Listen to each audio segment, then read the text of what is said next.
ورحمة الله وبركاته. الحمد لله رب العالمين والعاقبة للمتقين والصلاة والسلام على سيد الأنبياء والمرسلين وعلى آله وصحبه أجمعين. أما بعد، قال الله تعالى: أعوذ بالله من الشيطان الرجيم، بسم الله الرحمن الرحيم. إن الله عنده علم الساعة. سامعین کرام، حکم صاحبان اور اساتذہ اکرام، آج کی سالانہ انجمن کے موقع پر جس موضوع کو تحت کشائی کرنا چاہتا ہوں، میرا موضوع قیامت کب آئے گی.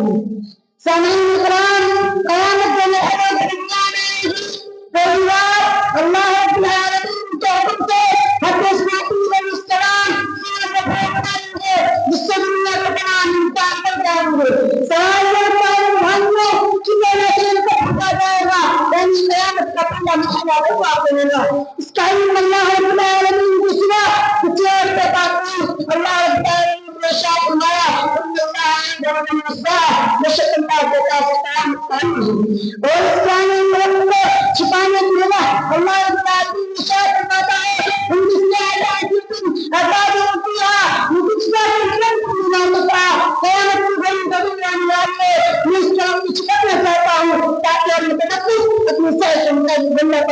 اپنی کوشش کے مطابق بولنا پائے.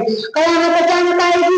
وسط ہمارا تعلیم نے کیا فرمایا: مرتبین مقدامت بران بڑا استقبال دہران مغرب اے بڑا اچانک آئے گی. اور نشا یہ سب موجود ہوگی. چورا اس کو بتا کر سکیں گے اور نہ بغیر حاضر کی ملک ملے گی. بخاری شریف کی روایت 44 آج اللہ علیہ وسلم نے ارشاد فرمایا: وہ براسے سے میں آئیں گے، اپنی کاروبار میں مشغول ہوں گے، ناکامی نسل میں درخت میں نظر آئیں گے. کوئی بازار میں سودا کرنے آئے گا مگر اپنے سامان کے لیے مدد پائے گا. کوئی اپنے جانے کو پانی پلانے کے لیے حاضر رکھا ہوگا مگر وہ کہیں نہیں لے سکے گا.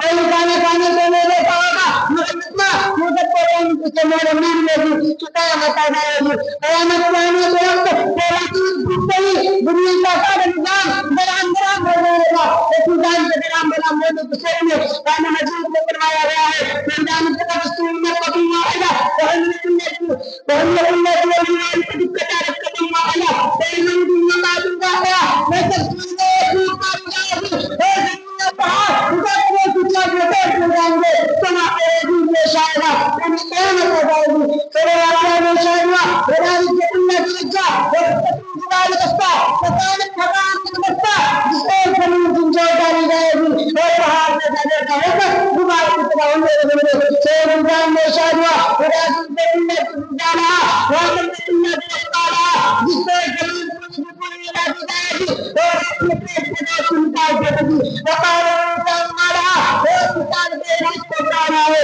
سورہ میں شاعرہ بنشر کی تمہیں بسیر میں کیا جائے گا ولیمن نجوم قدرت اور پتانے گزر جائیں گے ولیمن جبال کیے اور سپار سرائے جائیں گے. پہاڑ کے بازو میں جو آکاش میں سمایا گیا وہ پوری جبال قدیم محفوظ اور پہاڑوں میں روح جائیں گے. سورہ میں شاعرہ ولیمن جبال آسمان کے اوپر ولیمن مستحاب اور پانی میں پائے ایک مصباح رسولات جنس میں کریں گے حالت رات میں بگاڑے ہوئے گی. روحانی تو اس انسانی زندگی پر جا گزرے گی. قرآن مجید میں مختلف مقامات پر اس کا نقشہ کھینچا گیا ہے. قرآن مجید میں کہا گیا ہے جس آسمان میں جتنے ہیں سب بگڑا کر لے مگر اللہ جس کو چاہے اور کچھ وسیع بنا کے سامنے دے چکے رہیں گے. سورہ قاضیہ میں بنایا گیا یعنی الناس کا لقیاش المقدوس اس اللہ کی خدا قرآن کی طرح ہم نے جس وقت نیچے دیکھو گے ہاتھ میں ہوگا حضرت پلانے والی حتی کی طرف سے سغات ہو جائے گی اور من سے کہنے بھی جائے گا. اللہ تم کو دماغ میں لانے لگیں گے حاجت کو نشر بنائیں گے ملکی اللہ کا عذاب بھی کچھ ہوتا ہوگا. اللہ تمام حضرات آمین. السلام علیکم ورحمۃ اللہ وبرکاتہ.